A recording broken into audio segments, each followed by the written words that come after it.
नाज़रीन, सागर cultural forum चुकुर Patan के एहतमाम सपुद बाबा पयामुद्दीन ऋषि रहमतुल्लाहि अलैह टंगमर्ग मज दोन दोन ताम जारी रोजन वाजन अदबी कॉन्फ्रेंस संज या दौरान इफ्तिताही तकरीब मज तराना पेश सपदन सान मारूफ सूफी शायर गुलशन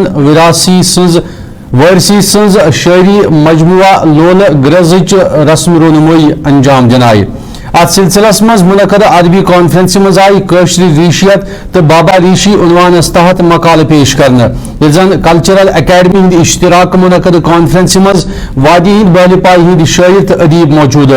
गोडनिचि निशस्त मज आव मकामी अदाकार तो फनकारों तरफ रंगारंग तो तमदुनी प्रोग्राम पेश करित मौजूद नफरन हिंद दिल खुश करने की कोशिश करने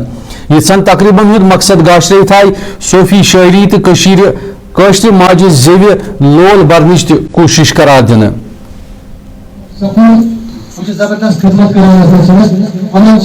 अदबी कॉन्फ्रेंस का मकसद भी यही है और इस जगह पर इसका इनेकाद करना भी यही है कि किस तरह से हम एक कश्मीरी ज़बान को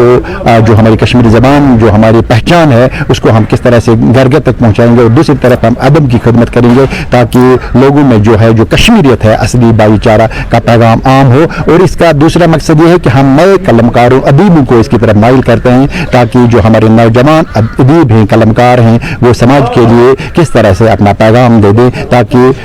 दुनिया भर में अमन और भाईचारा का बोलबाला हो। आज जहाँ पे वादी के दूर दराज इलाकों से शायर कलमकार फनकार अदाकार आए हैं और हमें यकीन है कि ये जो हमने एक सिलसिला जारी किया है अल्लाह ने चाहा तो आपकी मदद से या बाकी जो लोग हमारे साथ जुड़े हुए हैं उनकी दुआओं से ये सिलसिला आगे भी जारी रहे।